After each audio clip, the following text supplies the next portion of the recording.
Assalamualaikum warahmatullahi wabarakatuh. Halo teman-teman, perkenalkan saya Doni Sawenda dan NPM 23210073. Di video kali ini, saya akan membahas bab 8 auditing, yaitu tentang audit plan, audit program, audit prosedur, serta risiko dan audit materialitas.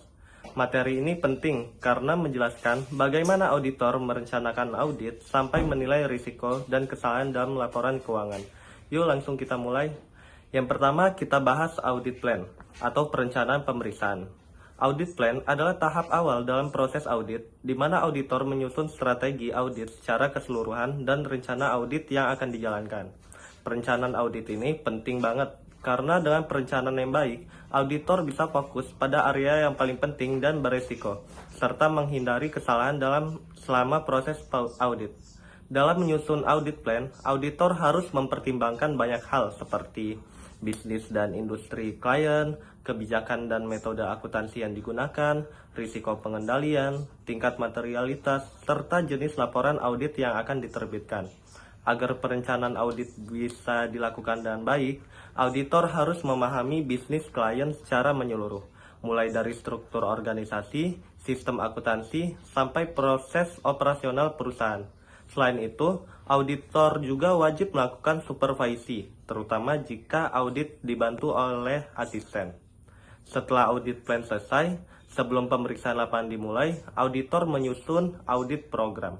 Audit program adalah daftar prosedur audit tertulis yang menjadi pedoman kerja auditor dan asisten di lapangan. Fungsinya adalah untuk memastikan setiap prosedur audit berjalan sesuai tujuan audit dan tidak ada pekerjaan yang terlewat.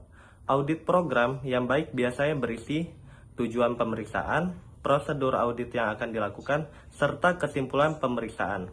Dalam praktiknya, ada audit program yang standar dan ada juga tailor-made, disesuaikan dengan kondisi perusahaan klien. Idealnya, audit program dibuat terpisah antara compliance test dan substantive test. Selanjutnya adalah audit prosedur dan audit teknik. Audit prosedur merupakan langkah-langkah pemeriksaan yang harus dilakukan auditor selama audit. Tujuannya adalah untuk memperoleh bukti audit atau audit evidence yang cukup dan tepat. Untuk mendapatkan bukti audit tersebut, auditor menggunakan audit teknik seperti konfirmasi, observasi, inspeksi, dan tanya jawab atau inquiry. Sederhananya, audit prosedur menjelaskan apa yang diperiksa, sedangkan audit teknik menjelaskan bagaimana cara mendapatkan buktinya. Berikutnya kita masuk ke risiko audit dan materialitas. Materialitas berkaitan dengan seberapa besar kesalahan penyajian dalam laporan keuangan yang dapat mempengaruhi keputusan pengguna laporan keuangan. Kesalahan dianggap material jika baik secara sendiri maupun gabungan dapat mempengaruhi keputusan ekonomi pengguna laporan keuangan. Materialitas digunakan auditor sejak tahap perencanaan, selama pelaksanaan audit, hingga saat menyusun opini audit. Namun, kesalahan yang nilainya kecil belum tentu tidak material, karena auditor juga harus melihat sifat dan kondisi terjadi kesalahan tersebut. Risiko audit sendiri adalah risiko bahwa auditor memberikan opini yang tidak tepat ketika laporan keuangan mengandung salah saji material. Risiko audit terdiri dari 3 komponen: risiko bawaan, risiko pengendalian, dan risiko deteksi. Ketiga risiko ini saling berhubungan. Semakin tinggi risiko bawaan dan risiko pengendalian, maka auditor harus menurunkan risiko deteksi dengan melakukan prosedur audit yang lebih ketat.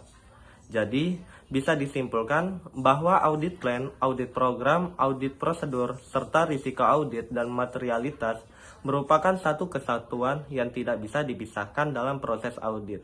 Perencanaan yang baik akan menghasilkan audit yang berkualitas dan opini audit yang dapat dipercaya. Terima kasih sudah menonton, semoga bermanfaat untuk kita semua. Wassalamualaikum warahmatullahi wabarakatuh.